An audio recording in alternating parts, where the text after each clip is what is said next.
com alunos de outras instituições, então eu fico bem feliz.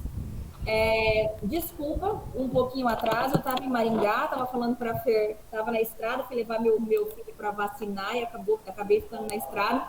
Falei, não deu tempo nem de me produzir para entrar aqui para vocês, mas nós estamos aqui felizes, né, Edson, para falar um pouco sobre o processo criativo, enfim. Todos vocês são alunos, o Felipe eu sei que não, mas são alunos da Fernanda? Sim, Fer? Tem outros professores também aqui, tá? A professora Natália, a Giovana, a professora Beatriz e a professora Renata. Então, são os 4 termos, né, que nós colocamos para assistir a live. Aí depois da live eles retornam às aulas. Entendi. Eles têm aula de sexta-feira, então. Tem, todos os dias. Edson, como que nós vamos começar? Vamos começar nos apresentando um pouco, falando um pouquinho do que a gente faz e do nosso trabalho. E aí a gente inicia falando um pouco sobre o processo criativo. A gente não sabe até onde vocês já viram e o que vocês já trabalharam, enfim, mas espero que o conteúdo seja interessante para vocês e que seja enriquecedor, né? Eu acho, sim, que você pode começar, já que você está com a palavra, a gente pode começar mostrando os slides do processo criativo, e depois a gente vai para aqueles exemplos, né, que eu acho que pode ficar mais fácil. Pode ser nesse roteiro?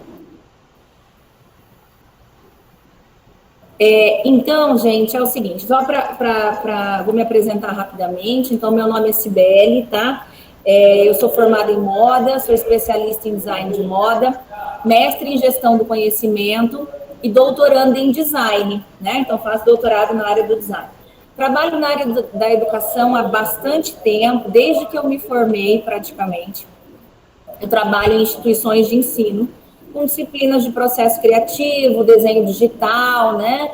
E modelagem computadorizada, que sempre trabalhei com Audaces. Tive uma escola durante anos, né? Inclusive foi onde eu conheci a Fernanda. E o Edson eu não conheci dessa forma, conheci dentro de uma estamparia, porque eu sempre trabalhei também fazendo desenvolvimento de produtos. Então, essa é um pouco da minha trajetória, sempre aliada à questão da academia, que eu sempre gostei, e também esse viés que eu sempre trabalhei, tive uma escola técnica ali que aconteceu na minha vida, e a parte de desenvolvimento de produtos. O processo criativo é uma disciplina que eu gosto muito de trabalhar, mas ao mesmo tempo, só até para falar para vocês, eu não sei como que vocês vivem essa situação, mas quando eu estudei o processo criativo, eu achava um pouco muito vago da forma que estava sendo ministrado naquele período, né? E depois de um momento que eu trabalhei com uma professora chamada Annelise Nani, não sei se vocês já ouviram falar e se vocês conhecem essa professora, mudou completamente assim a minha visão em relação ao processo criativo. Inclusive esse processo criativo da forma que a gente trabalha na área da moda, né, e como a gente poderia fazer para que os alunos pudessem entender de uma forma um pouco mais profunda, né? Então, a gente vai começar falando um pouco desse processo criativo. Eu vou compartilhar minha tela, deixa eu abrir aqui para compartilhar para vocês. Aí vocês vão me falando se vocês estão visualizando. Tá? Ou não, né? Vamos lá, deixa eu colocar aqui. Enquanto você vai colocando, eu vou me apresentando para os alunos para a gente ganhar tempo, pode ser? Sim. Pessoal, obrigado pelo convite. Meu nome é Edson.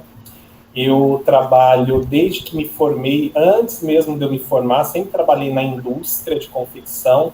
Comecei trabalhando desde o chão de fábrica, no processo de tirar linha. Então, desenvolvi dentro da cadeia têxtil. Sou formado no mesmo tempo que a Fernanda, embora a gente não estudou na mesma turma, a gente já se conhecia, porque ela fazia de manhã e eu à noite. Tenho uma pós-graduação em design, né? Tenho uma outra pós-graduação em engenharia da produção Eu tive uma estamparia no começo, logo na faculdade, quando eu estava me formando, acho que no segundo ano de graduação. Sou apaixonado pela moda, foi onde eu conheci a Cibele. Na verdade, eu fiz um curso de desenho na escola da Cibele, mas a gente não se conheceu, fomos se conhecer depois, né, se tornar amigo. Trabalhamos juntos no escritório de designer, eu, a Cibele e a Maria Fernanda. Comecei no universo acadêmico, ministrando aula praticamente esse ano, porque até o ano passado eu trabalhava dentro da indústria, né, com criação de produto, desenvolvimento de estampa, desenvolvimento de bordado, participei de alguns concursos, né, então o meu leque é mais ou menos isso. Então hoje eu trago para vocês uma experiência, né, de mercado. Espero que contribua aí no aprendizagem de vocês nessa troca de experiência. Daí qualquer coisa que vocês tiverem dúvida ou quiserem perguntar sobre o assunto, vocês podem interromper na nossa apresentação. Sim, com você. Você pode ir falando junto comigo, contribuindo. A Fernanda também pode ficar à vontade ali, se ela quiser fazer alguns comentários, enfim. E a gente vai conversando a respeito disso, tá? Então, a gente vai falar primeiro, né, dessa criatividade, o que é essa criatividade. Eu sempre tenho os alunos dizendo assim, professor, eu não sou criativa, eu não consigo desenvolver nada, eu não nasci para fazer essa parte criativa, quero trabalhar na moda com outras áreas. Mas o que é legal falar para vocês é que essa disciplina existe porque a criatividade, ela pode ser desenvolvida, porque senão não teria o porquê ter essa disciplina no curso de processo criativo. Então, ela pode ser desenvolvida. Tem pessoas, claro, que têm ali né, uma afinidade maior, conseguem desenvolver assim, os processos criativos com mais facilidade que outras pessoas, mas ele está ali passível de ser desenvolvido. Então, eu quero ser desenvolvido, né? Então, como desenvolver essa criatividade? Por onde eu começo? O que eu faço, né? E aí, eu trago o processo criativo para vocês. Talvez vocês já até conheçam esse processo criativo, mas é um processo criativo do Ronaldo Fraga, do Noel Rosa, né? Eu gosto muito do Ronaldo Fraga, porque ele trabalha muito com essa questão da brasilidade, de iconografia, de pesquisa iconográfica, então traz muito essas características para o mundo da moda e essa valorização da nossa cultura. Por isso eu trago o Ronaldo Fraga para vocês, para que vocês possam ver. O Edson vai falar também um pouco depois de desenvolvimento de produtos na área, né, de processo criativo, trabalhando com upcycling, né, que hoje nós temos essas vertentes da sustentabilidade, que elas são tão importantes, que nós temos ali o upcycling, nós temos o downcycling. Então, existem esses processos ali que a gente consegue trabalhar, né, completamente alinhado ao desenvolvimento das ODS, da ONU. Então, está muito atrelado a tudo isso. Então, a gente vai falar um pouco sobre essas características e vocês também podem ir contribuindo, enfim, tá? Então, a gente sempre fala que o design, o que é o design, né? O design, ele é indisciplinadamente transdisciplinar. Então, nós precisamos das outras áreas para abastecer o nosso repertório. Então, o design, ele bebe, né, e ele se alimenta de outros referenciais. Então, o design, ele se alimenta dos referenciais do universo das artes, então a gente trabalha ali com movimentos artísticos, né, e tudo que aconteceu ali de história da arte, para poder abastecer o nosso repertório criativo, né? Daí nós também trabalhamos essa transdisciplinaridade com a engenharia, porque se você for pensar, nós trabalhamos com projetos, né? A modelagem, ela não deixa de ser uma engenharia.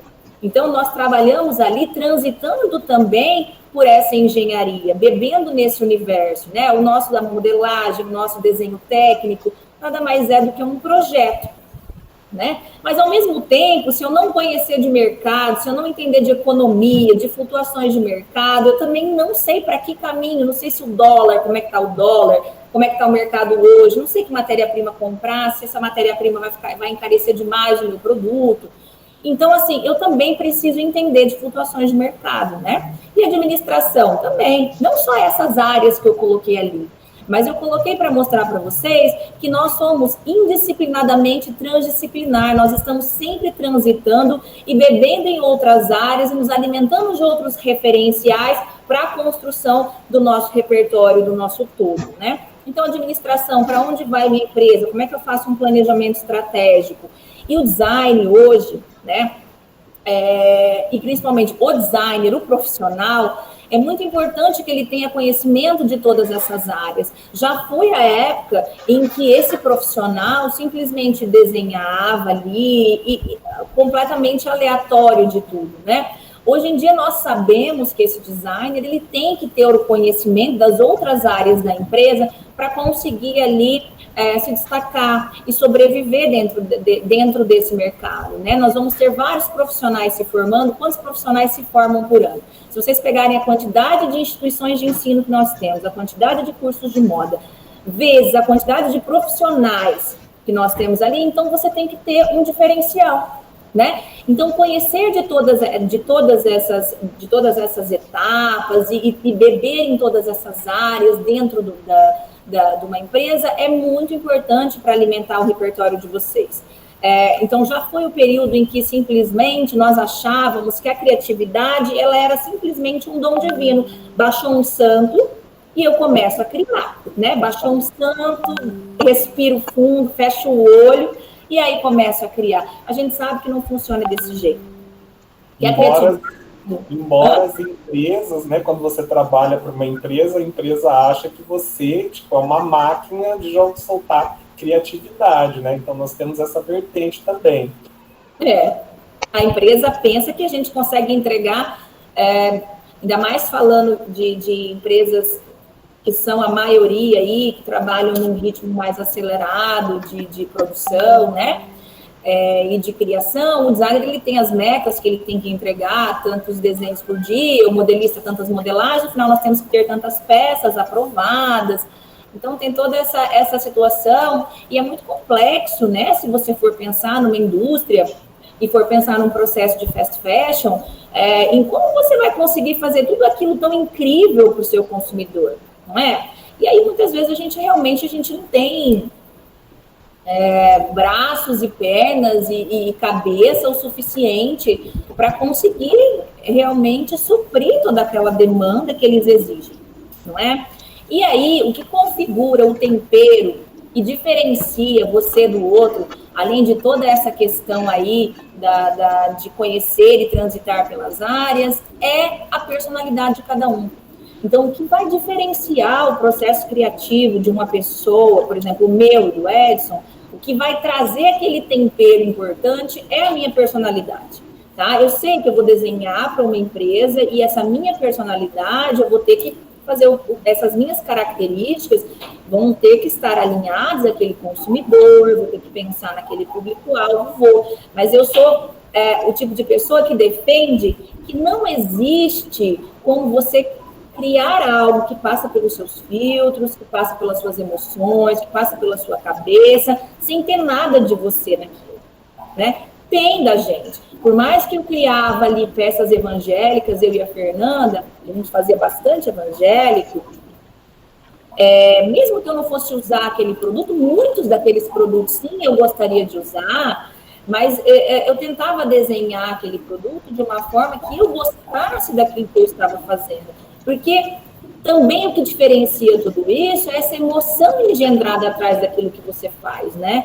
Então, isso configura a alma para o produto. Isso é importante, porque quando você vai numa convenção de vendas, você vai passar isso para um representante comercial, você vai comentar, tem uma emoção, tem um diferencial ali de você falar de algo completamente técnico ou de algo que você sentiu para criar, né? E isso é muito importante, tá certo? Que a gente vai trabalhando uma coleção atrás da outra, a gente vai tentando driblar essas coisas, mas eu nunca esqueço que a Mônica Macente, da Morena Rosa, falou que a gente se envolve emocionalmente dentro dessa coleção para que ela tenha alma. E é isso que vai tocar o meu vendedor, que vai tocar a vendedora lá no final, é da forma que ele vai falar. Então, é muito importante todo esse processo, tá? Então, como é que eu faço, né, para desenvolver minha criatividade? O que você recomenda, já que eu não sou criativo Tem gente que fala, não sou criativo, não consigo. Nós temos durante a nossa vida muitos bloqueios, né?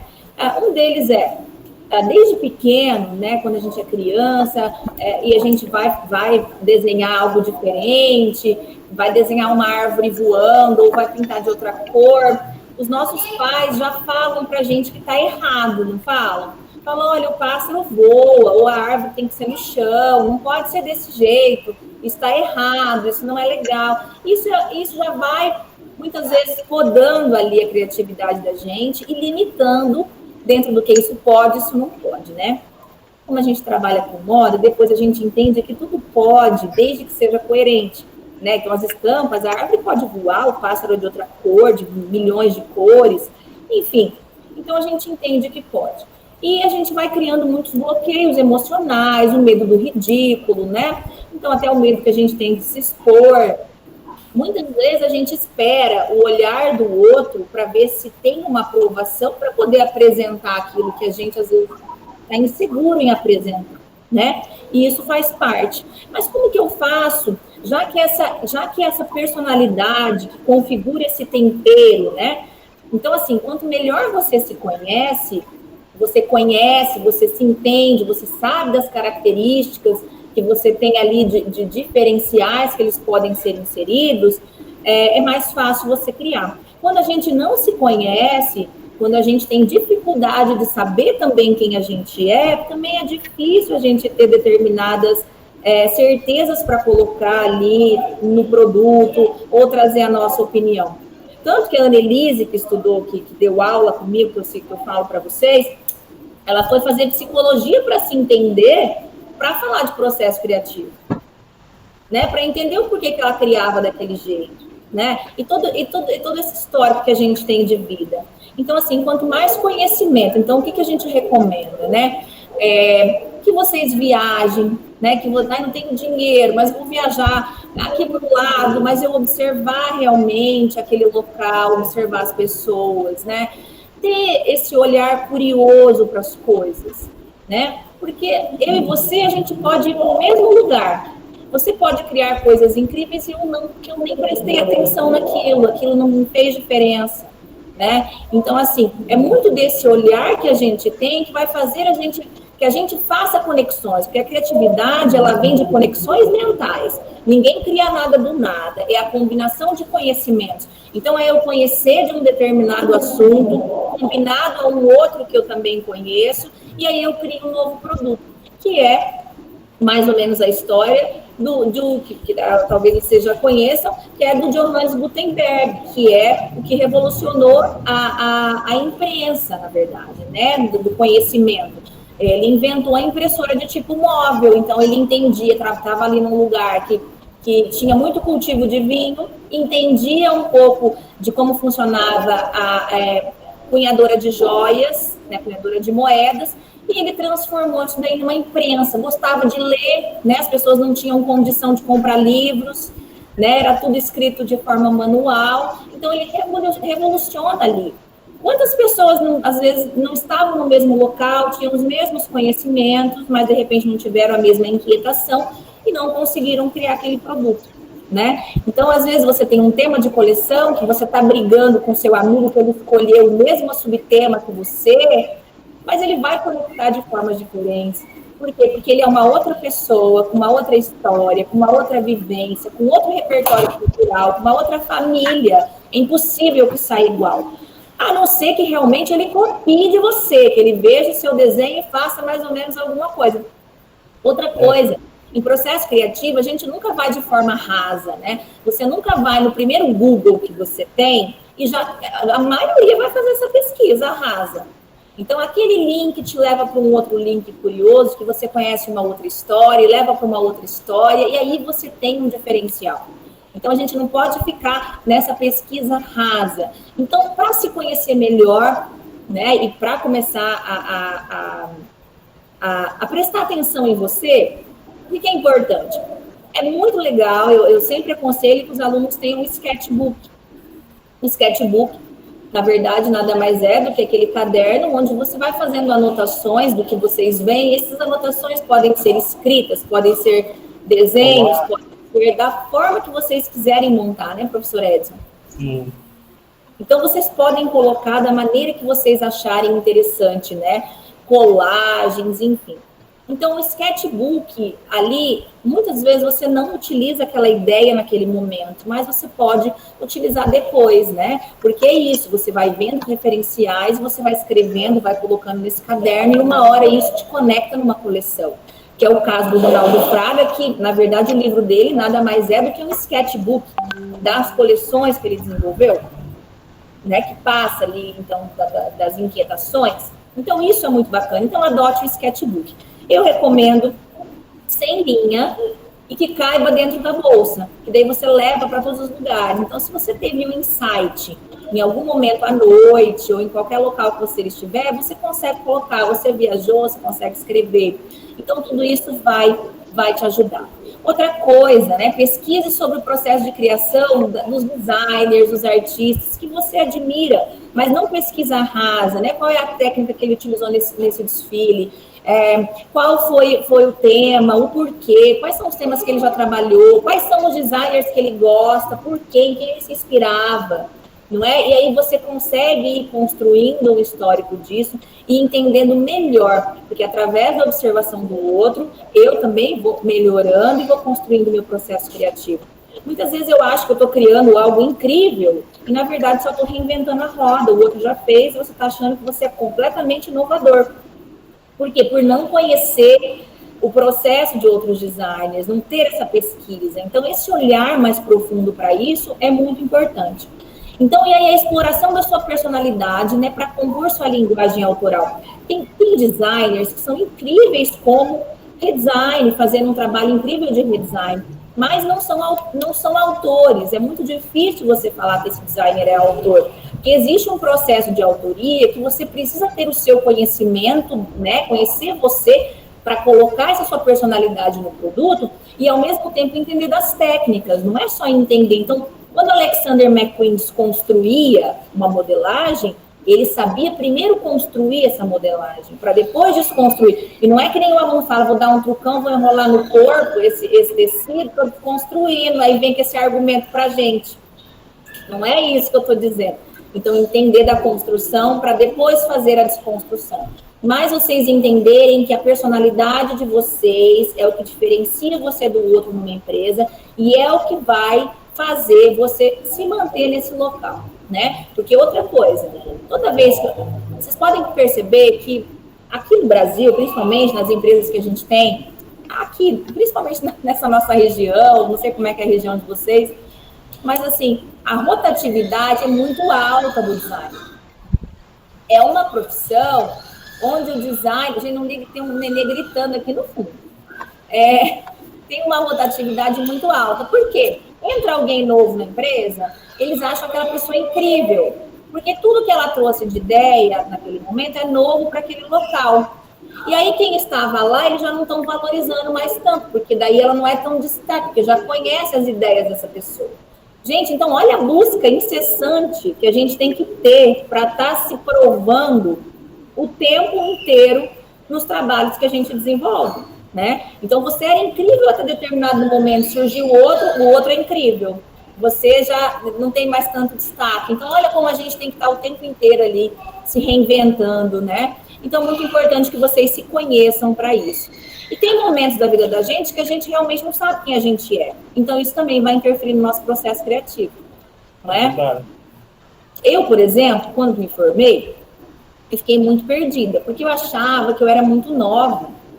E eu naquele momento, eu estava mais nova do que os alunos que eu tinha na universidade.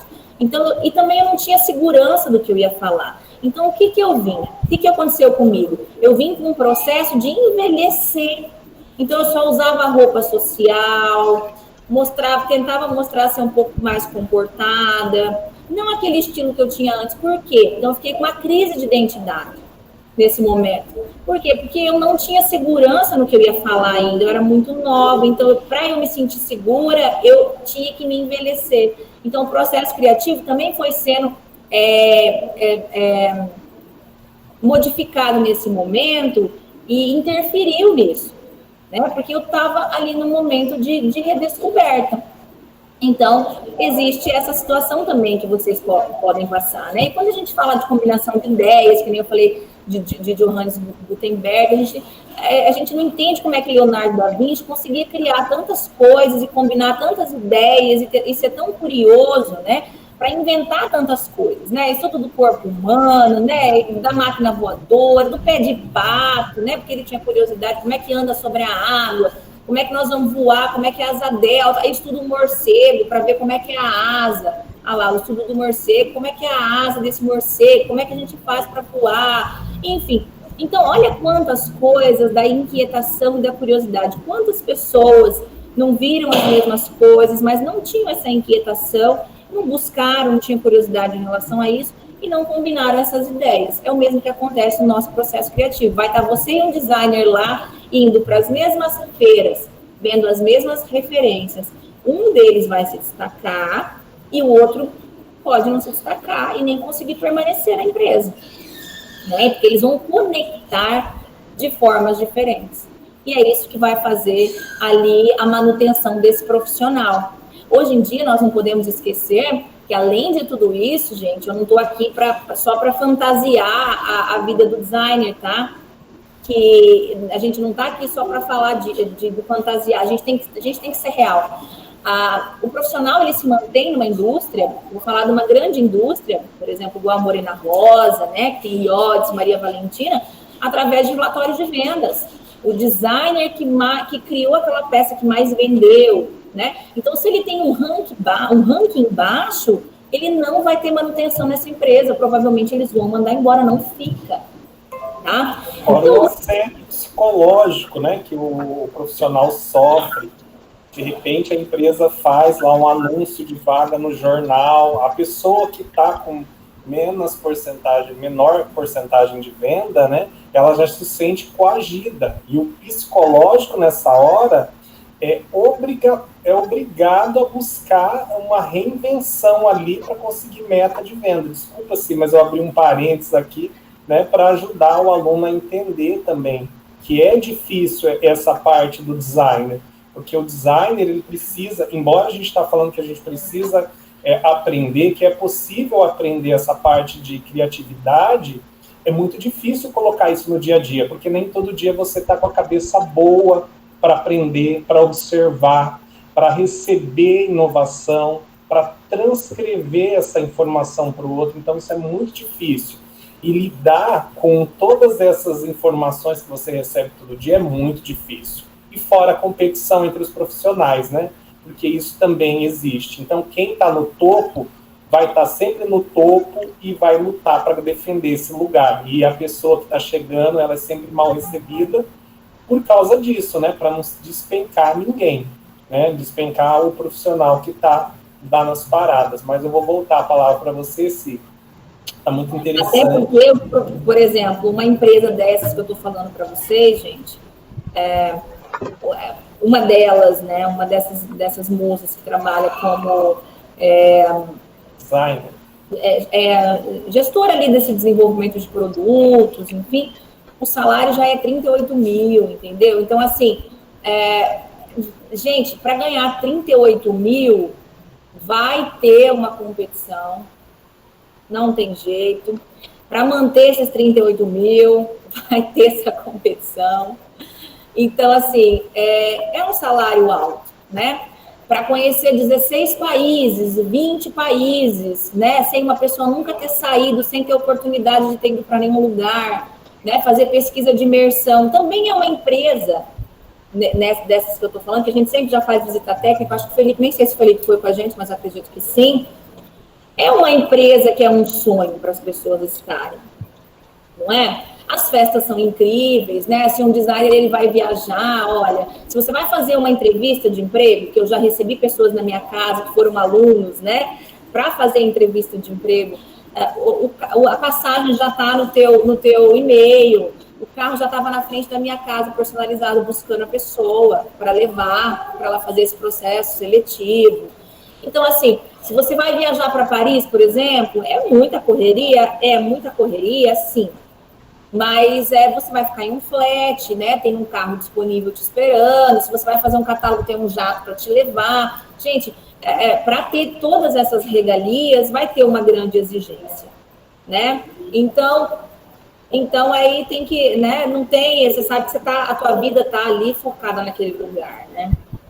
Tem essa situação também. Então, a competição é muito alta mesmo, né? Que nem a gente fala da Fórum, né, Edson? Que ali no Vale do Itajaí tem várias empresas, 50 mil reais salário. Então, assim, mas vai existir uma alta competitividade. Mas é muito bom saber que a gente tem esses profissionais bem valorizados também, muito valorizados, né, no mercado. E assim, gente, profissionais que eu conheci dando aula, né? Então, por exemplo, o da Fórum foi meu aluno Bruno, né? Então, assim, você vê, então você fica também feliz pelas pessoas, né? Para onde elas conseguem chegar, né? E então isso também é bacana. Mas aí, quando a gente fala de processo criativo, tem uma coleção aqui que eu trouxe para vocês, mais por causa do Ronaldo Fraga, porque ele trabalha muito com essa iconografia, com essa pesquisa imersiva em campo, que inclusive essa empresa que eu citei para vocês também já fez, né? Então, levar os profissionais para irem conhecer aqueles índios, né? Para ver quais eram os trabalhos, o que eles poderiam fazer de trabalho social junto. Tudo isso é lindo, né? De falar, né? Dessa pesquisa e tal. Mas a gente não pode esquecer que a empresa também está sempre olhando ali para dizer que ela fez algo social. Não adianta a gente maquiar, porque esse mercado, gente, o pessoal até para ganhar dinheiro, tá? Eles falam dessas coisas, e tudo é bonito, é incrível, é legal, a gente faz o trabalho, mas também é muito isso. E muitas vezes esses trabalhos, inclusive se você for pesquisar do Ronaldo Fraga, muitas vezes só tem início com as comunidades, depois não tem continuidade. Então a gente tem que pensar nessas questões também, né? Então essa coleção, não sei se vocês conhecem, eu trouxe mais por causa dessa iconografia, e também porque ela foi retirada de um sketchbook, para vocês verem a importância de você ter um sketchbook na hora do seu processo criativo, né? Vocês como alunos.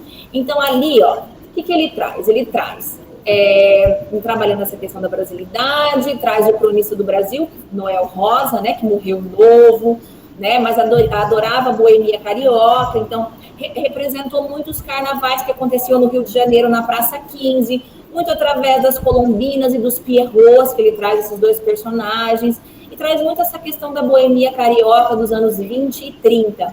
E aí, quando a gente pensa em convite, a gente pensa em press kit, a gente pensa em tudo isso também é levado em consideração, né? No carnaval tem o quê? Copo de bar, copo de boteco vazio e fósforos usados no chão, né? Então, ele traz ali, como convite desse desfile, ele manda esse copo de boteco estampado, um pierrot e uma colombina, né? Então, esse daí já era o convite. Então, esse lado criativo em todo o processo, desde a parte de convite até a parte da finalização, é muito importante, né? Quando a gente fala de convenção de representante comercial, para passar aquela emoção para o representante, para falar da alma daquele produto, enfim, né, do propósito e tudo mais, todos esses elementos que compõem esse processo, do começo ao fim, eles são importantes para contar uma história, porque a gente está ali para contar uma determinada história. Então, o Ronaldo, ele vem em cada coleção trazendo uma história. E ali vocês podem olhar os riscos, que são todos riscos de sketch. Então, são ideias que são geradas, esboços, para que aquilo possa ser aperfeiçoado posteriormente. E assim possa ser desenvolvida essa coleção. O que eu gosto do Ronaldo Fraga é que ele trabalha esse sketchbook de forma colaborativa. O sketchbook dele, esse livro que faz parte da coleção, ele passa pelo setor todo de quem vai trabalhar. Então, passa pela modelista, ela coloca ali dentro daquilo, desse sketch, informações importantes que precisam ser melhoradas, vocês vão ver até aqui dentro do próprio elemento, e vai trazendo como melhorar esse produto, né? Então, ele trabalha de forma colaborativa com as pessoas, porque nós somos uma equipe, isso é muito importante dentro de uma indústria da confecção. Quando você tem a modelista, você tem a piloteira do seu lado, é muito mais fácil esses produtos saírem incríveis. Quando você tem uma birra com essas pessoas, fica tudo mais difícil. Eu sempre dizia, tinha uma designer muito melhor do que eu, onde eu trabalhava, mas os produtos dela sempre ficavam piores que os meus, porque ela tinha um relacionamento muito ruim com a modelista. Então, tudo que eu deixava passar no desenho, a modelista arrumava e me perguntava. Como ia perguntar para ela, ela falava que a mulher não tinha entendido o que estava errado, a mulher não perguntava, já fazia errado mesmo. Então, aí a hora que ia provar, estava tudo errado. Aí ela falava, fazia questão de dizer, mas está no desenho dessa forma. Então, comigo não, ela já arrumava tudo que eu tinha feito, mandava arrumar o desenho e pronto. Então, quando a gente não está 100% maravilhosa em tudo, porque eu era simplesmente uma aluna nessa época ainda, eu trabalhava como estagiária na empresa, então ela melhorava para mim e eu fui aprendendo nesse processo. E o sketchbook dele também é uma construção de gestão, assim, nada mais é do que também uma ferramenta de gestão do conhecimento, porque ali eles vão inserindo conhecimentos de cada setor para que aquele produto seja aperfeiçoado no final e até consiga ser produzido. Muitas vezes o que está no desfile são peças únicas ou são produzidas em pouca escala, mas tem produtos que não. Então, aí nós temos aqui, ó. Então, adote um sketchbook. Então, ele coloca ali, ó, imagens de Noel Rosa com seu cigarrinho, né? Ele faz alguns esboços, alguns desenhos. Aí, do lado, se você observar, já tem o Pierrot, que ele tenta trabalhar com a feição do Noel Rosa, desse Pierrot com a feição do Noel Rosa, cria um rapport barrado para que esse rapport ele possa ser utilizado depois na própria coleção. Então, olha aqui. Ele traz ali, ó, para vocês verem, aquele rapport nesse produto, né? Então, ele já vai construindo essas ideias dentro desse sketch, através das pesquisas e dos referenciais que foram sendo feitos. Então, ele já tem. E para não trazer esse carnaval de forma tão óbvia, ele traz com elementos de preto, de branco, para não trazer um carnaval super colorido, enfim, do jeito que a gente imagina. Então, ele reconstrói essa história dessa forma, por isso tem esses dois personagens importantes. E aí ele traz, olha lá, se a gente pensa em confetes e serpentinas, a gente pensa em colorido, né? Mas ele traz isso de outra forma, ele traz isso em preto. E aí, se vocês olharem, olha lá, serpentina em confete, ele cria, muitas vezes você não vai encontrar uma textura de tecido desse jeito. Então, ele criou isso. Então, isso, o professor Edson pode dizer depois, é muito valorizado em concurso, quando o designer cria uma textura nova para ser apresentada e não pega uma textura pronta, por exemplo, de um tecido. Então, ele cria. Nós tivemos um Paraná Criando Moda, que era... O menino tramou um tecido que falava... Era de carnaval, inclusive, aquele tema. Era o carnaval, era alguma coisa de carnaval. E ele tramou um tecido, ele fez uma trama diferente desse tecido, para criar, daí sim, a modelagem depois. Então, ali ele cria, ó, ele vai criando, colocando essas serpentinas e os confetes, criando ali alguma rusga, criando um tecido ali mais com volume, enfim. E cria essa textura e cria esse produto que vocês estão vendo aí do lado. Então, aqui nós temos um outro. Traz uma estamparia com formas de silicone, né, ali, que tem também esses confetes, aí já nas cores que a gente está acostumado a serem mais tradicionais, porque normalmente esses papéis, eles são pastéis, né? Então, eles são aqueles pastéis que a gente joga assim, aquele rosa claro, azul claro, então ele traz dentro dessa configuração. Aí a gente falou de anos 20 e 30, olha a cabeça, né, a composição da cabeça, não é? Então, ele traz essas composições de styling no próprio desfile para contar essa história. Aí depois nós temos aqui uma outra no sketch. Então ele faz um teste, ele coloca um tecido em cima, faz várias listras bordadas, e embaixo ele coloca um desenho que ele transforma naquele produto lá numa estampa. Então tem uma estampa embaixo, tem um tecido transparente em cima, com todo esse referencial bordado em listras. Né? Então, para criar e trazendo a referência dos anos 20 e 30. Olha só como o processo colaborativo e o processo criativo é importante que a gente realmente escute as pessoas que trabalham com a gente. A modelista ou a pessoa que foi criar escreveu ali, ó, fazer o talo mais curto para evitar rugas. Né? Então, você vê o sketch dele, ele constrói através de bordados, desenhos, imagens coladas. Então, vocês podem trabalhar dessa forma. E aí, ao invés de trabalhar com painéis imagéticos, nesse caso, ele trabalha com sketch. Então, o visual dele é através do sketch. Então, e aí trabalha de forma colaborativa. E ali do lado a gente tem o desenho depois do que virou aquele produto, né? E também coloca a própria ficha técnica desse desfile, né? Como que vai ser, quem é que vai cantar, quem é que vai, né? Como é que vai ser isso, qual é o clima que vai trazer. Então, ele traz a ficha técnica desse desfile, falando da maquiagem, como que vai ser esse cabelo, né? Esse sapato, que se vocês observarem, é uma melissa, que ele coloca por cima uma meia. Essa melissa, na verdade, ele coloca nesse desfile, deixa eu ver se eu tenho ela aqui, tá ali, ó. Essa melissa em 3 tons, né? Então, numa pele mais branquinha, numa pele mais amarelada e numa pele mais negra. Então, a pessoa pode utilizar, né? Se você for negro, se você for... faz uma inclusão nesse sentido. Até para mim, que sou japonesa, ele tá meio amarela, aquela do meio, né? Então, daria certo ali nesse sentido. Mas o mais engraçado é você ver, por exemplo, a japonesa utilizando com pezinho negro, enfim. Mas essa melissa que ele traz é uma parceria, na verdade, antiga, não está tão alinhada à história que ele está contando, mas o designer, ele tem permissão para utilizar os referenciais que ele quiser. Então, a gente tem essa liberdade. Essa é uma melissa que ele havia criado há algum tempo, mas ele achou que tinha explorado muito pouco, então ele revisita o próprio repertório dele e fala, vou trazendo esse desfile de outra forma. Né? Então, ele vai linkando, né? Quando você já tem um histórico, você consegue revisitar seu próprio repertório para trazer essa construção. Então, aí tem um exemplo dessa melissa aí. E aí ela fica assim no desfile, ó, tá? Foi usada no desfile, que ele revisita. E aí, mais legal, olha como a gente fala de movimentos artísticos, né?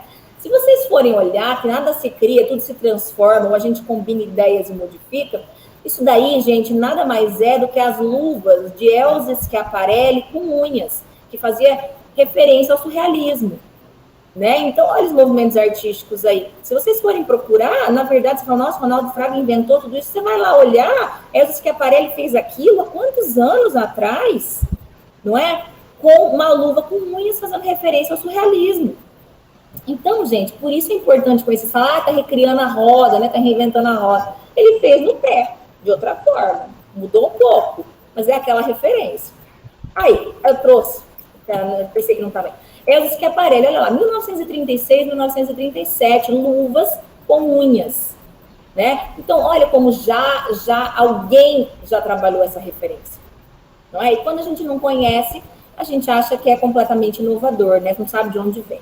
Então, aí tem ali a ficha técnica mais destrinchada para que vocês possam verificar do desfile.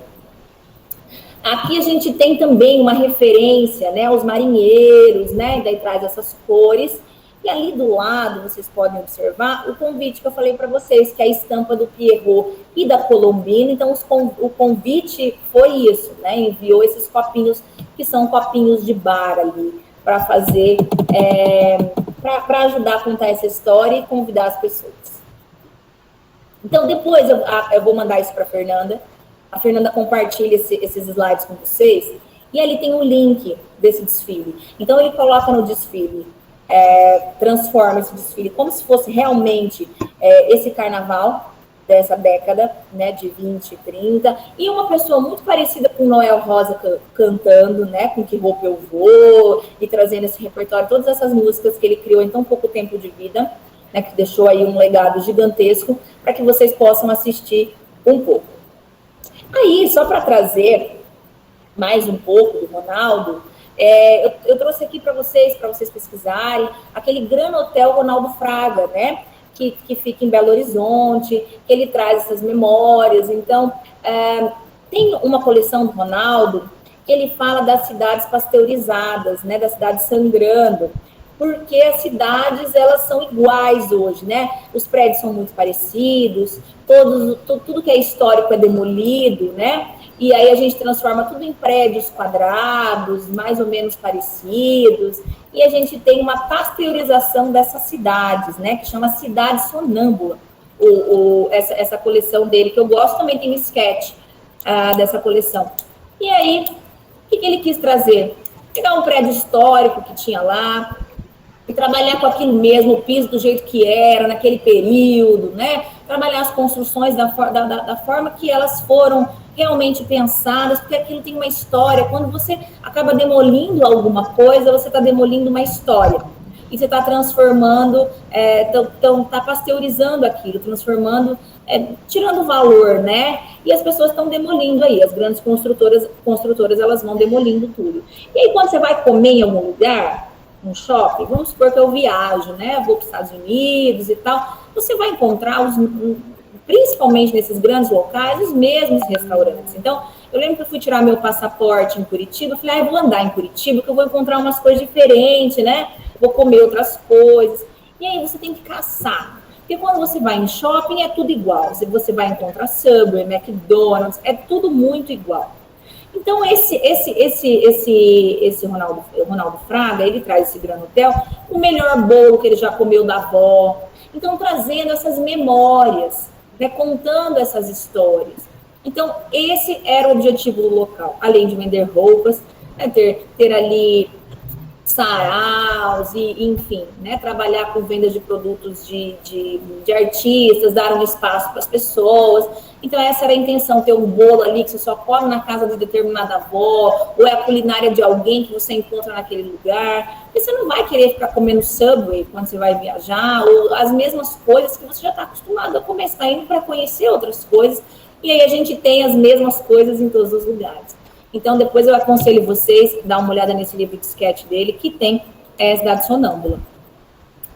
E aí, tem mais um detalhe aqui para para eu passar a palavra para o professor Edson, né, professor? Senão eu não deixo ele falar, né, professor Edson? Não, estou adorando. Eu ia até ir participar, mas eu vou alongar isso, seu raciocínio. Então, eu falei, vou ficar quietinho aqui só observando. E aí, eu trouxe só uma referenciação de imagem para vocês verem como vocês fazem a abstração, tá? Vocês podem pesquisar mais da fonte, tá? Do Save Right, porque você tem ali, gente, vocês têm uma caveira, uma cabeça. E como que foi abstraído em roupa? Que o aluno fala, não consigo transformar. Não consigo transformar. Então, tá ali para que vocês consigam observar como vocês podem pensar. Ele precisaria ser desse jeito, idêntico? Não. Poderia ser diferente, mas essa foi a forma que ele pensou e abstraiu ali para que vocês possam fazer referenciação de onde vem e qual é a referenciação que eu criei. Porque o professor vai dar umas imagens para vocês e vocês vão criar em cima dessas imagens. Não é? Vocês vão fazer um tema e vocês vão criar em cima dessas imagens. Então, ali está um exemplo de abstração de forma, né? E ali do outro lado, eu tenho como se fosse uma fechadura com chaves e como foi abstraído. Então, olha lá, tem um volume no balonê, tem uma manga um pouquinho mais saliente com uma preguinha para dar aquele efeito que tem ali na fechadura, né? Depois eu tenho um outro elemento, então, que ali pode ser franja, pode ser construído com prega, enfim, né? Não precisa ser idêntico, é só para que vocês entendam como existe abstração do planejamento que eu consigo fazer através das imagens que eu vejo. E isso é processo criativo, é como eu vejo e como eu consigo transpor. Né? Então, mais um exemplo para vocês, tá? E aí, eu acho que eu vou finalizar, porque eu já falei muito, né? O tanto que é importante, né? Vocês trabalharem as sensações, eu acredito que vocês já até tenham trabalhado os 5 sentidos na criação, né? O tato, o olfato, o paladar, enfim. E o tanto que essas sensações são importantes, né?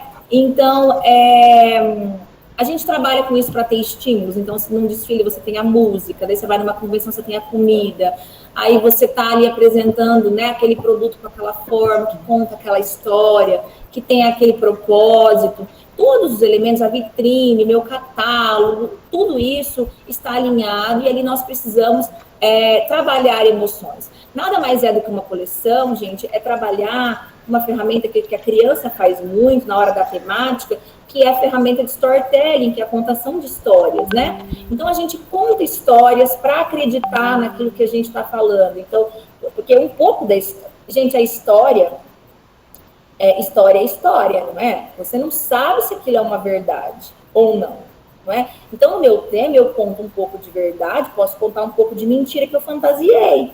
São fantasias, não é? Então, eu vou criando esses mundos paralelos para contar uma história, desde que eu consiga ser coerente e passar ali uma verdade no que eu estou dizendo, né, para todos que estão ali, para que eles acreditem na minha ideia. Então, aqui o storytelling. Então, todo mundo tem uma história, e as marcas também têm as histórias delas. Então, só delas, para finalizar. Aqui, quando você fala, as marcas podem vender os mesmos produtos, né? Quando eu falo em produtos, por exemplo, de esporte, né? Que a gente tem ali, por exemplo, os tênis. Quando você fala de narrativa como processo de criação, a Nike me conta uma história. A Nike me conta que história? Qual característica? O produto dela me conta o quê? Que são produtos de performance, de tecnologia e estilo esportivo. Então, eu vou buscar produtos de alta performance, eu vou atrás na minha cabeça eu venho com Nike. Então, a marca te conta uma história para que você acredite. Né? Então, todo mundo tem uma história. Quando eu vou contar a Puma, por exemplo, a Puma também ela vai me contar uma história diferente. Ela conta uma história de um produto fashion e jovem, com outras características, que estão alinhadas dentro desse processo criativo. E aí, quando eu falo em Adidas, ele me conta uma outra história, o que? Um retrô e alternativo, não é? Então, tem essa questão. As marcas nos contam histórias, nós contamos histórias nas nossas coleções para as pessoas, né? E todo mundo tem uma história para contar. Vou trazer o professor Edson aqui para falar que, assim, o produto, ele tem algo embutido que é muito maior do que simplesmente... ele tem uma emoção que é engendrada. Então, se eu comprar um produto, por exemplo, uma Adidas falsificado, eu não vou dar o mesmo valor se eu comprar um Adidas verdadeiro, mesmo que as pessoas não saibam, eu mesmo não vou dar o mesmo valor, né? Por quê? Porque o produto, você tem coleções, o produto pode ser copiado, mas a emoção engendrada em torno dele é mais poderosa e complicada de replicar. Então, eu não replico a emoção que essa marca colocou nesse produto e ninguém copia a emoção que eu vou colocar na minha coleção junto com a minha equipe. As pessoas podem copiar produtos, mas elas não têm o mesmo propósito, portanto, não vão contar a mesma história que vocês. Então, era isso que eu tinha para falar para vocês. Espero que tenha acrescentado no conhecimento de vocês. E agora eu passo para o professor Edson para que ele possa falar um pouco ali de processo criativo, alinhado à customização, upcycling, enfim. Obrigada. Sibeli não vai embora, não? Você fica aí para participar. Pode deixar. Eu vou mostrar o meu slide. Eu vou apontar isso daqui e vou mandar para vocês, tá bom? Para que depois vocês tenham esse material aí. Deixa eu parar a apresentação aqui. Eu não sei também depois se alguém quiser fazer uma pergunta. Acho que pode ficar para o final, né, Fer? Depois que o Edson terminar a apresentação dele, né? Pode sim, sim. No final a gente abre para pergunta. Tá ótimo. Beijo, gente. Obrigada. Estou aqui com vocês. Vou passar aqui meu slide. Eu trouxe para vocês algo mais simples assim, né? Não trouxe um conteúdo tão aprofundado. Trouxe mais umas exemplificações. Eu vou mostrar aqui para vocês. Deixa eu ver se vocês estão observando. Apareceu? Apareceu. Tá preto aí. Tá abrindo ainda. Se apareceu. Na hora que apareceu, começo a falar. Apareceu? Apareceu. Eu abri 2 slides de uma vez. O que está aparecendo para vocês é acessório sustentável colorido ou preto e branco? Preto e branco. Preto e branco. Arrasou. Então, deixa eu arrumar aqui, tá? Aqui é a moda de apresentação. Então, pessoal, eu trouxe esse processo criativo para vocês. É um processo simples. A Sibeli deu uma contextualização bem profunda, né? De processo sobre... a nossa essência ela prevalece na criação do produto, e esse produto, quando a gente vai criar, a gente não pode deixar de entender que nós estamos servindo. Então, a empatia é fundamental. Por que eu estou falando que nós estamos servindo? Porque nós temos que agradar o outro, atender a necessidade do outro. Essa necessidade pode ser física ou pode ser psicológica. Às vezes a pessoa o cliente que você está atendendo, ele está passando por um momento que ele precisa de um abraço, ele precisa de um aconchego, ele precisa se sentir mais bonito, ele precisa se sentir mais bonita. E isso, a roupa sozinha, ela não leva, ela precisa dessa essência, dessa magia, desse estilo de vida, dessa energia que você contribui na peça para passar para o seu cliente. E isso vai de que forma? Da maneira que você se aprofunda dentro de uma pesquisa de produto, da maneira como você desenvolve e conta essa história a partir de uma inspiração que você teve e a maneira que você amarra isso com a sua equipe de venda. A maneira que você traz isso é muito importante, porque não só o desenho fundamenta a criação. Então, como nós vimos nos slides da Cibele, a gente precisa estar numa busca constante. Para isso, a gente precisa entender do espírito do tempo, o que está acontecendo hoje, qual é a necessidade das pessoas, qual é a necessidade da minha empresa, qual é a realidade que ela está. Eu tenho condições de fabricar, eu tenho condições de reaproveitar, quais são os meus limites. Quando eu delimito, quando eu levanto as vertentes que estão ao meu redor, eu começo a enxergar as possibilidades que eu posso trabalhar e, em cima disso, exercer meu papel criativo, que é desenvolver algo para atender uma necessidade de alguém. Então, eu tenho um ponto de vista de que, quando eu saí da universidade, a minha verdade era absoluta, porque eu vivi lendo coisas da internet, né, coisas, assuntos do passado, onde o rei e a rainha e o estilista ditavam essa moda. E, para mim, eu colocava o que eu queria e queria que as pessoas engolissem isso de goela abaixo, né?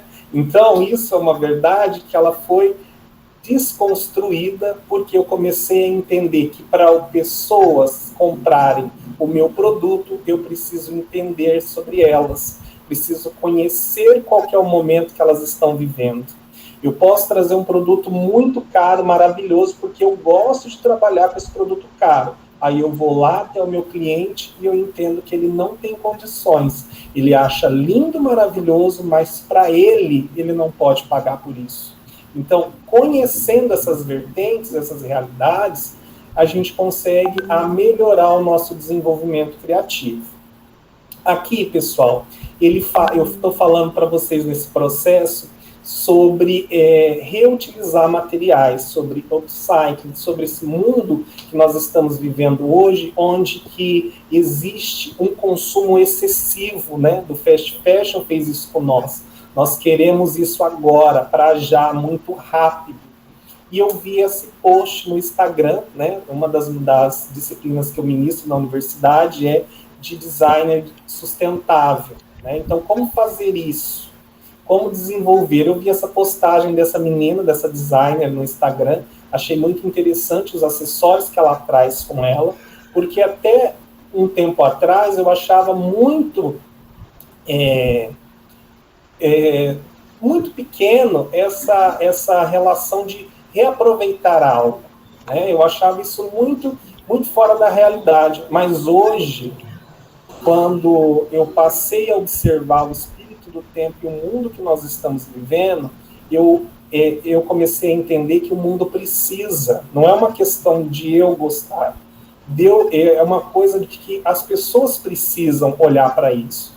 Como que a gente faz isso? A partir dessa inspiração, eu comecei a identificar uma persona. Então, identificar uma persona, por quê? Porque eu estou reaproveitando materiais. Eu costumo chamar de reaproveitar materiais de garimpo, né? Por quê? Dentro da sua casa é uma terra fértil. Às vezes tem muita coisa, mas como a Cibele falou, que a gente não olha, de repente entra outra pessoa que não conhece aquele território e fala, nossa, quanta coisa linda você tem aqui dentro e você não está aproveitando. Então, primeiro desafio nesse tempo de pandemia é olhar para dentro de casa, ver as coisas que a gente tem, coisas que a gente consome em excesso, descarta, coisas que a gente não dá valor, coisas que a gente não observa. E aí eu delimitei uma persona, porque eu pensei, para a gente desenvolver algo novo, para reciclar, eu preciso me inspirar em uma pessoa única, né? Preciso fazer algo individual. Porque esse processo de reaproveitar é um processo quase que artesanal.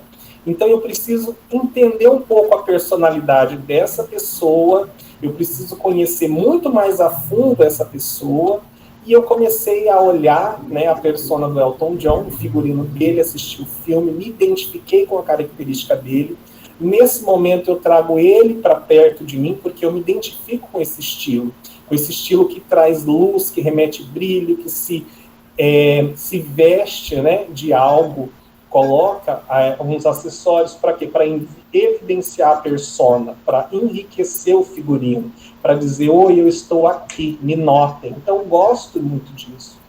E a partir disso, eu montei um painel com algumas imagens dele e delimitei ali naquele momento 3 cores principais para mim trabalhar em cima de um acessório. E eu comecei a pensar o que eu poderia criar, né, em cima. Eu comecei a pensar num óculos. Então, eu comecei a esboçar, fiz o esboço. Isso é muito interessante. Construí um esboço desse óculos e falei, vou fazer com o quê? Que eu estou preso dentro da minha casa e eu olhei e vi no lixo que eu faço o quê? Eu descarto muitas caixas de leite, muitas caixas de suco, e eu achava que eu nunca conseguiria desenvolver algo como esse. E aí, ó, tá aqui a prova. Eu desmanchei um óculos velho, porque eu desconstruí algo que tinha dentro de casa, abri a minha caixinha de leite, ó, molico, com estilete, uma fita dupla face, uma cola e uma canetinha de acrylex. Eu cortei, fiz modelagens, ó a modelagem que eu fiz, uni uma caixa na outra, né? Fiz o protótipo, coloquei no rosto, experimentei, fiz brinco. Então eu comecei a desenvolver uma modelagem, né? Comecei a ver as possibilidades e comecei a melhorar esse ponto. Então, olha como que é o processo criativo. Eu desconhecia esse material, eu olhava para ele e via como lixo. Então, quando eu comecei a olhar para ele e vi que tinha uma possibilidade de transformar o que eu tinha, o meu recurso limitado, em algo inovador, eu comecei a testar, fazer testes. E meu esboço lá da frente virou isso. Olha só o óculos que eu fiz, né, de caixa de leite. Gente, é um absurdo, né, a gente achar que não dá, né? Eu não me atrevo a dizer que eu venderia esse tipo de óculos no comércio, porque foi algo muito específico. Eu me inspirei em figurinos do Elton John, fiz algo para mim, né? Para eu conhecer, para eu enaltecer o meu gosto pessoal, eu desenvolvi, né, a partir de materiais reciclados, um óculos que funciona, que para no rosto, que tem um styling diferente e que faz o que? Atende a minha necessidade, que é aparecer em algo, em algum lugar e ser notado. E é algo totalmente exclusivo. Aí eu comecei a pensar, gente, será que esse óculos ele poderia fazer parte, né, de uma coleção? Eu poderia trabalhar um stylist? Eu poderia fazer um styling para um desfile de alguém a partir de materiais reciclados? Eu comecei a experimentar isso, porque a gente aprende fazendo, eu aprendo fazendo, né, colocando a mão da massa, conhecendo o contexto, idealizando, colocando na massa. Então eu fui lá, gente, fui abusado mesmo, sou fã da marca Gucci, e joguei meu óculos na cara de uma das modelos. Então não apareceu aí, mas eu vi que casa, né, que daria para eu trabalhar uma coleção, né, de produção de moda em stylist e trazer isso numa coleção fantástica, porque não diminuiu o look, agregou valor. Então eu achei que teve uma contextualização bacana, no meu ponto de vista. É claro que se eu fosse desenvolver algo para uma marca com esse potencial, eu teria que fazer o quê? Teria que estudar, alinhar o meu ponto de desenvolvimento de produto e acabamento de acordo com o peso da marca, né? Então, por exemplo, se ali eu trabalhei com verniz, se eu trabalhei com uma cola, para atender a necessidade dessa marca, eu teria que ter mais conhecimento em tecnologia para transformar esse produto de uma tal maneira que agrade esse público que compra essa marca, né? Que é uma marca que está lá nas top das top, então eu tenho que trazer um produto que adeque a essa realidade. E aqui uma foto preta e branca casando com outro look. Então esse seria um processo criativo desse tipo de material. Eu trouxe um outro slide, também bem pequeno, vou mostrar para vocês, né? Vocês podem ir perguntando, pode ir participando aí se vocês quiserem. Aqui eu vou mostrar outra janela.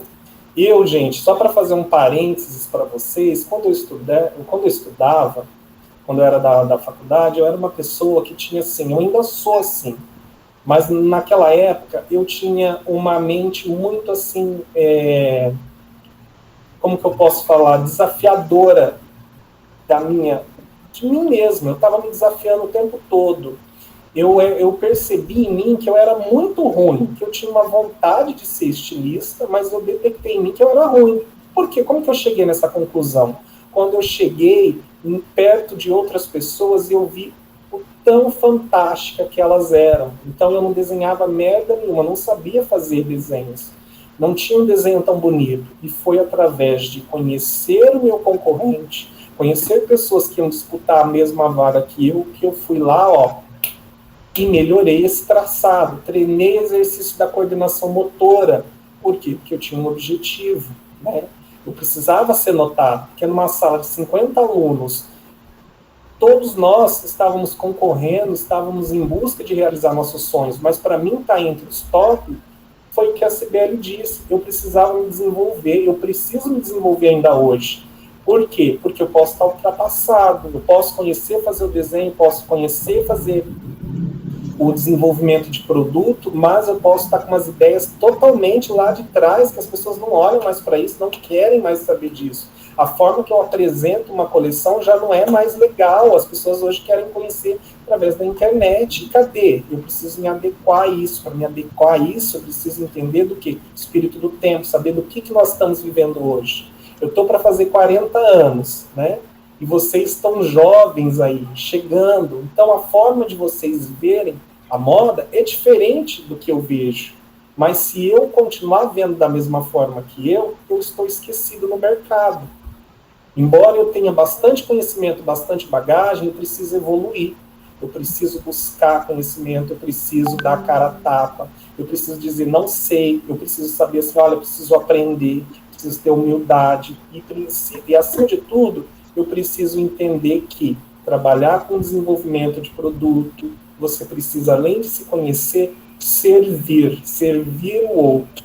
Porque a gente já não impõe mais nada, a gente já não obriga nada. A gente, se teve isso uma época que a gente fez, né, a gente ou os nossos antepassados, hoje nós estamos aqui para servir, para olhar a necessidade do outro, seja ele num processo de criação de produto, de roupa, de acessório, de móveis. Para ter uma ideia, para vocês terem uma ideia, eu participei de um concurso onde eu inventei na hora, né, eu acho que eu tinha fumado um charuto gigantesco, perdão da palavra, inventei, estudando o trânsito, o caos do trânsito da cidade, inventei uma bicicleta, porque eu fiz uma pesquisa, o selo Amigo da Bicicleta, o concurso que eu participei era sobre filatelia de selos, e eu identifiquei naquela época que andar de bicicleta, olhando para países fora, era muito chique, mas aqui dentro não era cultural. Na minha cidade, as pessoas que faziam 18 anos, elas queriam um automóvel da moda. E eu ia vir trazendo essa contextualização de bicicleta para chegar em algum lugar e amarrar essa bicicleta onde? Inventei que essa bicicleta virasse acessórios. Vendi um projeto muito bem desenhado. O que faltou? Conhecimento de engenharia, conhecimento de automação, para trazer o meu produto de uma forma que funcionasse. Porque a ideia vendeu, as pessoas compraram. O que eu aprendi com isso? Amadureci, porque a gente luta por um projeto, não sei fazer esse projeto acontecer, tenha a humildade de procurar pessoas que saibam para ajudar você a construir isso e trazer uma melhoria para quem? Não é para mim, é para o outro. Porque outras pessoas vão buscar, vão se alimentar desse produto que você está trazendo para melhorar o cotidiano da vida delas. Então, aqui é um outro processo sobre acessórios, a fase 2. Vocês estão vendo? Sim, então, estamos sim. Uhum. Eu trouxe aqui um mood, né, um mood inspirativo, também é sobre acessórios, é sobre garimpo, pode ajudar qualquer pessoa que está aí precisando aumentar uma renda. O que eu trouxe? Eu não uso esse tipo de acessório, mas eu identifiquei que tem pessoas que usam. Né? Então, o que eu pesquisei? Fiz uma pesquisa, né? Qual é o estilo dessa pessoa, quem é essa mulher, aqui eu estou trazendo para o estilo feminino. Quem é essa mulher, onde ela está usando isso. Quando eu construí esse mood, né? Quando eu fiz esse painel para entender quem é esse público que compraria, comecei a analisar no lado aonde eu estou, à minha volta. Existe essa mulher? Onde essa mulher está? Isso eu tenho que fazer antes de começar a criar esse produto. Porque se eu for fazer essa pergunta para mim mesmo lá no final do processo, eu já gastei dinheiro com produção, já gastei dinheiro com tecido, já gastei dinheiro com idas e vindas, para chegar no final e eu entender que não foi viável esse projeto. Então, como a professora Sibeli trouxe lá no slide, a administração é fundamental para isso, para a gente poder se programar com os nossos projetos, né? Entender um pouco de cronograma, entender um pouco de setorização. E a partir disso, quando eu crio esse mood, né, eu comecei a trazer uma inspiração. E aqui eu começo a falar de sonhos como? Eu trouxe ali o entrelaçado, né? Eu olhei ali, peguei no primeiro quadro, eu tenho ali uma estamparia que ela me remete a algo África, né? Está nas minhas raízes. Então eu trouxe isso inspirado comigo, né? Um pouco da minha essência. Escolhi ali porque a minha mãe é negra, então ela gosta desse tipo de cores, eu trouxe. Aí eu trouxe as amarrações, porque no meu cotidiano, quando eu escolhi trabalhar com isso, eu sou o tipo de pessoa que gosta de aproximar o outro. E se eu gosto de aproximar o outro, se isso faz parte da minha essência, eu trouxe algo que segura, que amarra.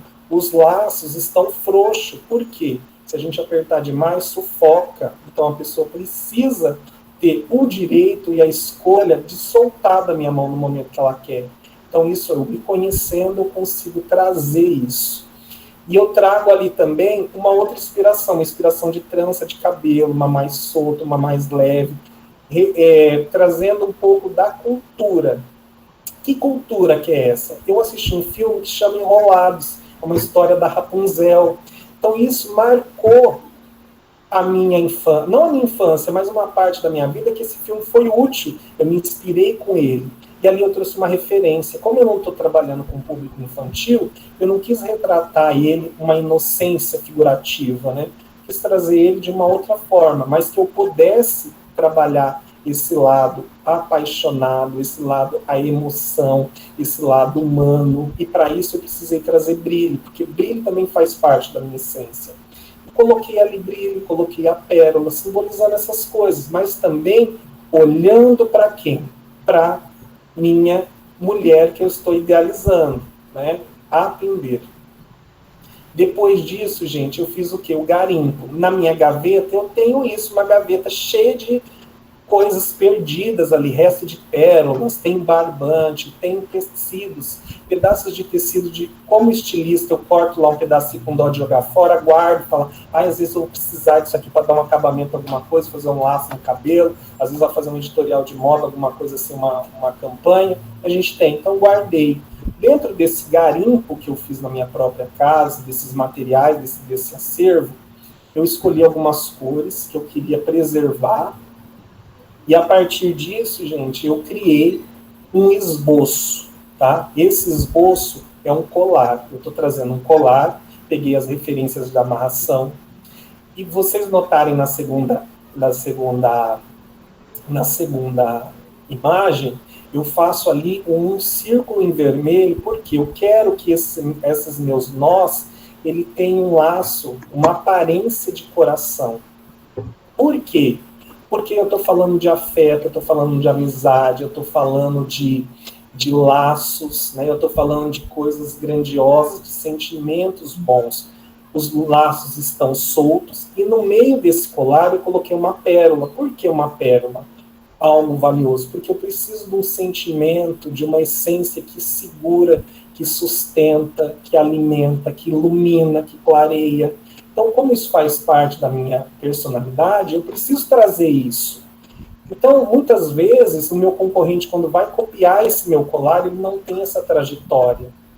Se o meu cliente está procurando um aconchego, se ele está procurando ser acolhido, se ele está passando por um momento que ele está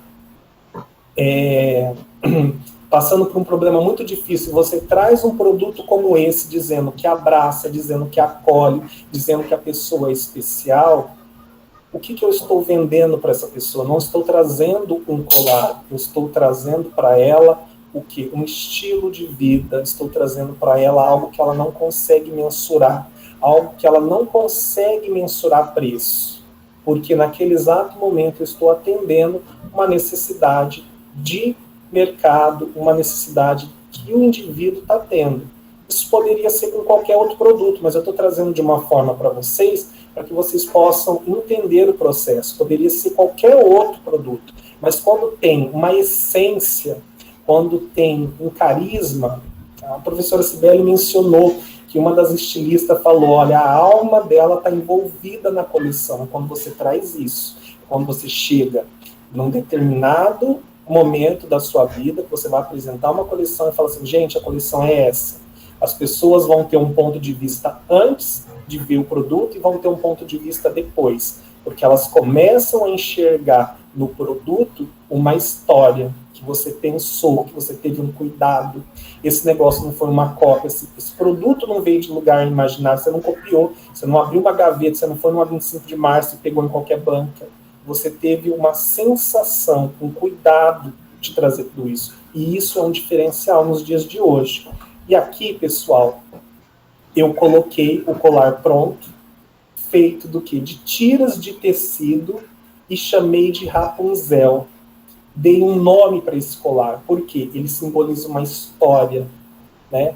Ele serviu de alicerce. Na história lá da Rapunzel, toda vez que ela joga essa trança, é para alguém subir. Imagina a dor que ela não sentiu naqueles cabelos, né? Mas ela estava lá, de prontidão, fazia isso com um coração bom. E ela precisou de uma energia, precisou de um cuidado, um sentimento muito forte para sustentar tudo isso.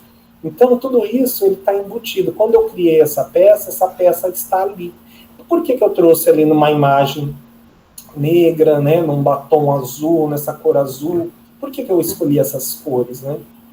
Justamente para retratar essa questão, né? Porque no começo eu trago algo que referencia a minha família e no final eu trago ali um editorial que tenha condições, que tenha essa referência, ainda que pequena, mas tem uma explicação por estar ali. Não foi escolhido aleatório. E o colar está em primeiro plano porque ele é o que vai evidenciar, ele é o produto sinalizador que eu estou trazendo agora para mostrar para vocês. Eu espero que vocês tenham gostado, né, gente? Eu trouxe aqui para vocês de coração, para dividir um pouco desse conhecimento com vocês, né, de um processo criativo. Não é uma verdade absoluta, é uma forma de que eu encontrei para mostrar o quanto eu sou apaixonado pela moda e quanto eu sou apaixonado por esse processo criativo, né? Porque você precisa amar. Isso é uma lei fundamental na moda. Ama o que você faz. Acorda de manhã disposto. Se você começa a acordar de manhã e não tem ideia, não tem vontade, você só abre e copia, você pode ver que dentro da moda tem um outro lugar para você que não é a criação. Porque a criação precisa criar, precisa ter cuidado, precisa refazer, você precisa lidar com o ego. As pessoas vão falar, não gostei, não quero isso. E isso você precisa ter dentro de você um sentimento muito maior que alimenta isso. E depois o reconhecimento financeiro. Espero ter contribuído, gente, é isso. Se vocês quiserem perguntar alguma coisa, estou à disposição. Alguma pergunta, pessoal? Eu quero aproveitar, agradecer a Cibele e o Edson, né? E complementar e contar uma experiência que eu tive também, que quando a Cibele falou sobre pintar a árvore de outra cor, que a árvore não pode estar voando, que a árvore tem que estar no chão, eu falo que eu ainda vou escrever uma tese sobre o paradigma da árvore rosa, né? Que a árvore não pode ser rosa. Mas aí a hora que você chega na faculdade, a árvore tem que ser rosa. amarelo limão. Então, assim, o processo criativo é complexo mesmo. E é o que vocês falaram, não tem uma regra específica, a gente segue algumas etapas, a gente usa de alguns artifícios, mas o mais fundamental é a gente aumentar o nosso repertório, com filme, vídeos, viagens. Eu falo que eu gosto de assistir bastante clipe também de música e ter contato com coisas que nós não teríamos normalmente, porque chega uma hora que a gente acaba tendo a iluminação, né? O insight, que é o momento eureka, né? Então, assim, e não desistir, né? Porque às vezes na primeira vez não fica tão bom, na segunda vez já fica melhor, e na terceira vez a gente já tá com a confiança lá em Júpiter e já tá perfeito. E sobre essa coisa do ego que o Edson falou, complementando também, é complicado a gente criar uma coisa e a pessoa falar assim, eu não gostei, não tem nada a ver comigo, é muito difícil. Eu vivo isso aqui, eu tenho marca própria também, e eu gosto de criar coisas muito diferentes, mas entrando também no que a Cibele falou, nenhuma marca sobrevive de arte, a gente sobrevive de vendas, né? Então o negócio precisa ser vendável. Então, assim, entrar nessa balança nesse contraponto da arte com o comercial, uma ideia diferente, uma ideia original, mas que venda. Então, assim, é um fio de cabelo, né? Então, assim, é muito... É uma linha fina demais, né?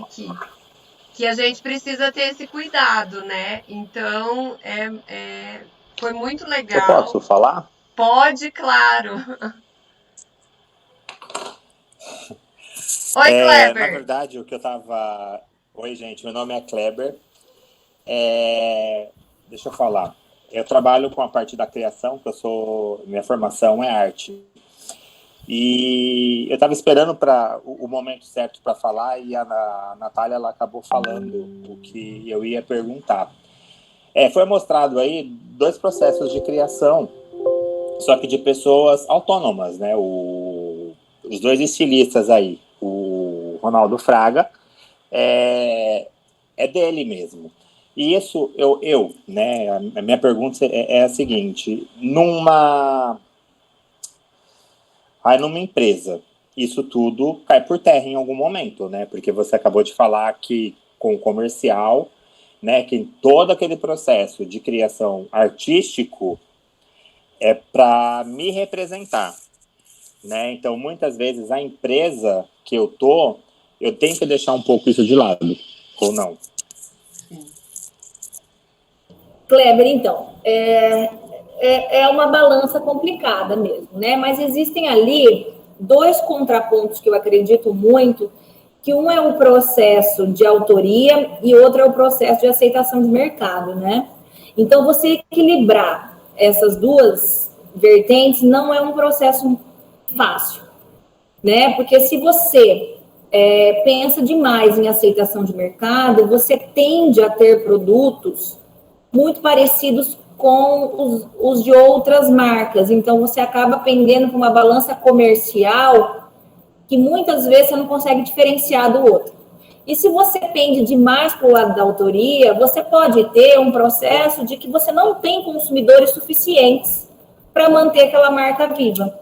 Então, aí a gente tem o processo que a gente percebe muito do Alexandre Gerkovitch, que ele, quando ele iniciou a carreira, ele tinha se vocês puderem até olhar, tem um livro que chama O Estranho na Moda, não sei se alguém conhece, alguém já viu, que eu tenho um monte de inveja da mulher que escreve lá, ela chama Silvana Rose Mestre, e ela fala da feiura na década de 90, né? E tem o Alexandre Gerkovitch, porque ele sempre fez menções à sexualidade, né? A perversão, a questão das caveiras, enfim. E quando ele iniciou esse processo, ele teve que o quê? Fazer uma adaptação muito grande em relação à marca. Ele continuou trazendo esses elementos, mas de uma forma muito mais sofisticada. Então, em tecidos, em modelagens, isso vinha muito menor, né? Isso vinha, assim, em elementos internos de estamparia de um casaco, essas caveiras, ou em um detalhe pequeno, numa peça, ou vinha simplesmente a caveira no rosto, na hora do desfile, mas vinha as cores, e ele não perdeu as características de autoria, porque ele não poderia perder de personalidade para manter aquela marca, né? Mas a gente percebe que houve uma adaptação muito grande para que a marca conseguisse ter ali uma vida. E a gente sabe que depois ainda mudou, né? Virou a La Garçon, e foi mudando a coisa. Mas aquelas características que configuram o tempero dele e a personalidade dele, ele traz até hoje, né? Então, vamos supor, se você vê as parcerias que ele faz ali de desenvolvimento com a Tokstok, tem as mesmas menções, mas aí já traz de uma forma não tão carregada, né? Uma menção um pouco menor, mas acaba trazendo essa vertente. Quando a gente não se preocupa nada com isso, esse processo de que as pessoas que se identificam com o meu produto me sigam, a gente pode ter essa questão que eu falei, não ter uma quantidade de pessoas suficientes para manter essa marca viva, né? E muitas vezes a gente acaba ali tendo que trabalhar essas características, não tem como não passar pelos nossos filtros, mas muitas vezes a gente tem que, em que proporção que eu vou colocar isso, de que forma que eu vou mencionar, né? Como que eu vou equilibrar essa situação, sabe? Então, seria mais ou menos, não é uma resposta fácil, não é? Porque cada um vai ter que tentar equacionar ali da melhor maneira e ver o que consegue fazer, né?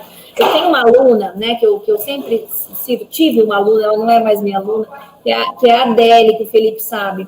Então, ela tinha essas características de personalidade muito forte, porque ela veio estudar no Brasil e ela é africana, de trazer aqueles prints africanos, o jeito que era a cor, enfim. Ela não fugiu dessas características e sempre me dizia que ia atingir um público-alvo mais elitizado. E eu falava assim para ela, falava, Adele, mas você conhece essas pessoas? Você faz parte desse público para conversar com elas, né? E ela sempre teimou, e hoje ela tem, depois vocês podem procurar a Adele Gomes, ela tem a marca dela na África e consegue vender os produtos. Uma peça dela hoje é pelo menos um salário mínimo lá. Ela estava comentando. Então, ela lutou com isso. Mas eu acredito que equacionar essas coisas, e um exemplo bom disso, eu acho que eu até tenho esse estudo de caso que está nesse livro do Estranho na Moda, da Silvana Rosmester, que é a menção do Alexandre Herkovich, para dizer que tem que equacionar essa menção, mas assim, que não tem fórmula, sabe, de como vai funcionar para todo mundo. Eu queria fazer uma pergunta.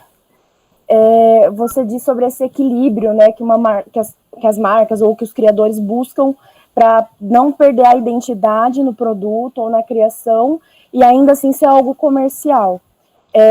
Você citou durante a palestra sobre a Melissa, é uma marca que eu gosto bastante, trabalho com a Melissa, inclusive, sou bem apaixonada.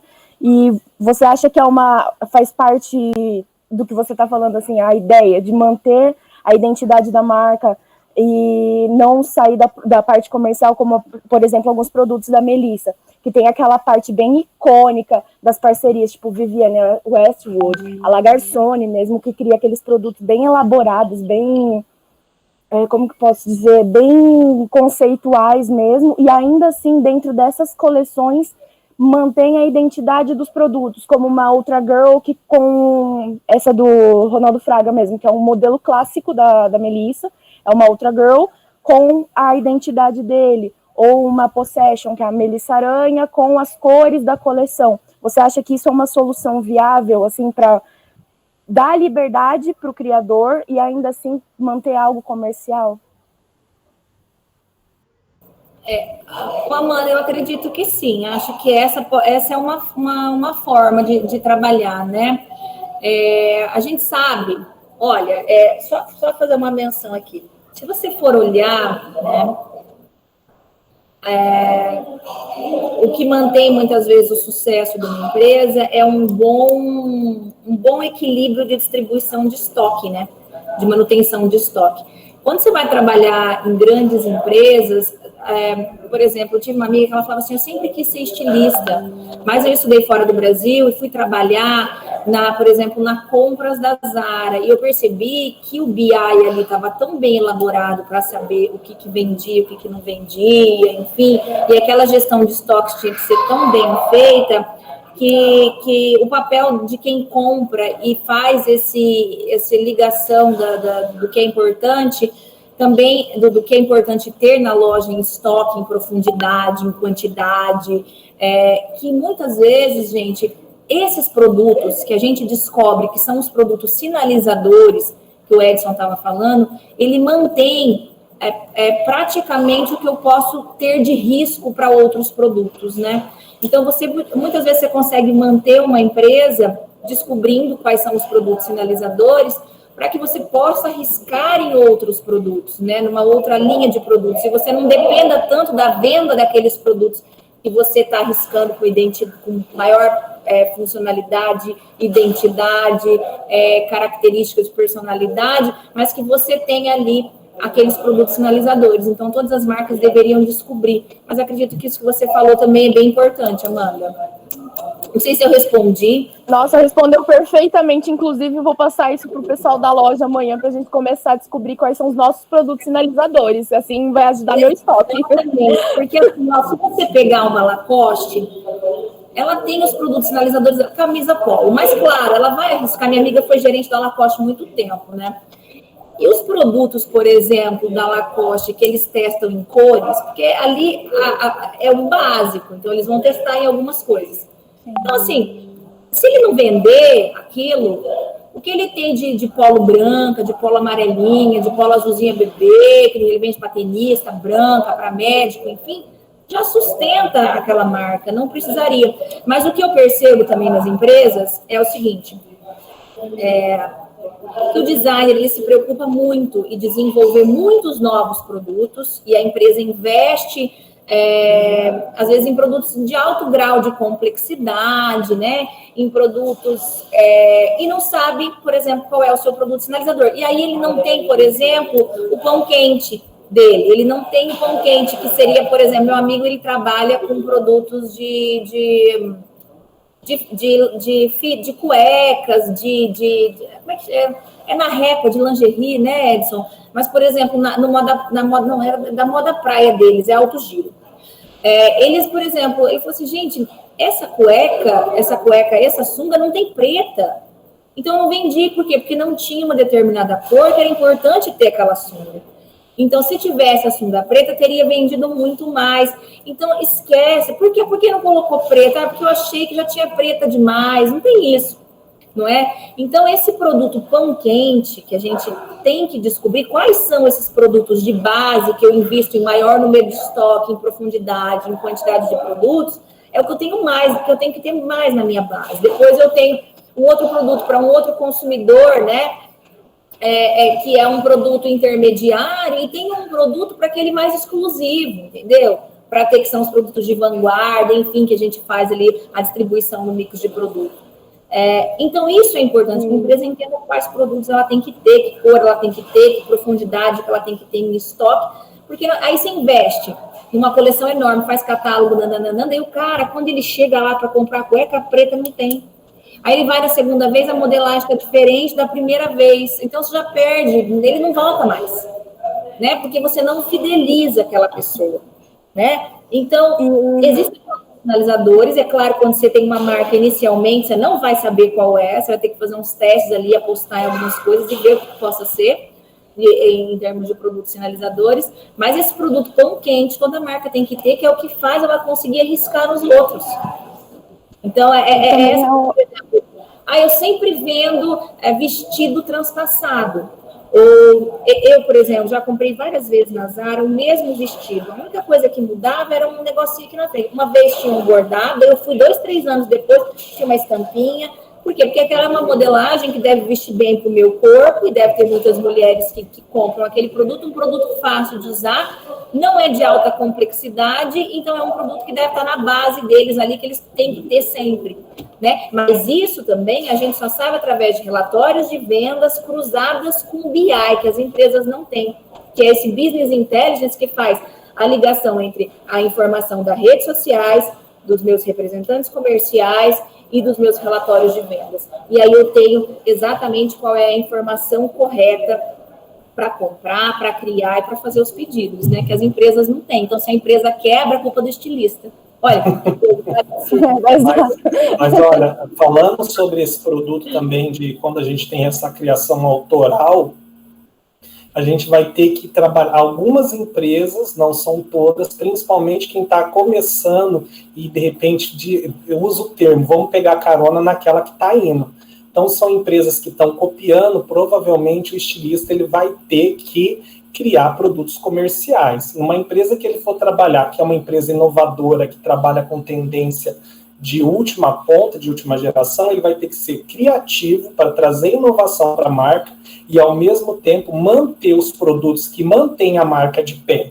Então, ele vai ter que ter uma sacada de inovação para fazer campanha, né, para trazer esse produto inovador, para mostrar o status da marca e, ao mesmo tempo, por trás, manter todos esses produtos que seguram a marca de pé. Por exemplo, eu trabalhei numa marca que faz festa, né, que faz produto de festa como ninguém aqui na região de Maringá. Então, a gente precisava todo dia inovar em criação. Então, eu não podia usar o mesmo vestido e criar uma estampinha diferente para pôr outro no lado fashion. Por quê? O cliente que vinha comprar aquele produto, ele queria inovação, ele queria ver aquele produto melhorado. Então, não era nem aprovado na parte de escolha pela diretoria. Em contrapartida, eu tinha que ter a sabedoria de manter os produtos que vende, né, que sustenta a marca, porque daqueles meus clientes, 10 compra esse produto sinalizador, esse produto fantástico, produto fashion, mas daí tem aquele outro cliente que vende carona, que ele, por exemplo, assim, ele não consegue pagar por aquele produto, porque aquele produto é muito caro, mas ele quer vestir uma peça da marca. Então, o que eu tenho para segurar esse cliente? Para esse cliente falar da minha marca, para esse cliente movimentar a minha loja, para esse cliente comprar 2, 3, 4 peças, tem que ter um produto mais barato, com a minha essência. Eu vi já um desfile, se eu não me engano, não é do Alexander McQueen. Não sei se era do Alexander McQueen, mas eu vou lembrar, e eu falo para vocês. Ele faz uma coleção incrível, totalmente autoral, na passarela, e depois a cliente não usa aquilo em escala. Tem umas duas que usa porque tem dinheiro, né, tem ocasiões para usar essa roupa. O que o estilista faz? Ele escaneia aquele vestido, transforma todas aquelas texturas em estampa e vai lá e faz num vestido aquela estamparia diferenciada. Então aí está uma sacada do estilista. Ele consegue fazer um produto mais barato, com uma referência aí também à unidade da coleção vista na passarela, mas para aquela mulher que também tem condições de pagar, mas ela tem uma ocasião de uso diferenciada daquela que compra o produto autoral. Então, tudo isso vai também de administração da marca. Se você trabalha numa empresa onde tudo isso é setorizado, as informações chegam para você de uma maneira coerente, né? Se tem tudo isso que a Cibele já falou, fica mais fácil de você criar o produto. Agora, se você tiver que entrar em estoque da loja, fazer esse levantamento de dados, se tiver que fazer pesquisa de tendência, se você tiver que fazer espírito do tempo, se tiver que fazer todas as informações, o que acontece? Você só vive fazendo pesquisa, no final do mês você não tem criação nenhuma. Então, você precisa estar no lugar certo. Né, Si? Gente, olha, eu sinto muito, eu adorei estar aqui com vocês, mas eu vou precisar sair porque eu tenho minha aula começando, já extrapolou 5 minutos. Peço perdão e, ao mesmo tempo, amei estar aqui com vocês. Muito obrigado, viu? Beijo. Deus abençoe. Beijo. Qualquer coisa, manda um recadinho para a Fer me fala. Beijão. Obrigada, Edson. Tchau, tchau. Tchau.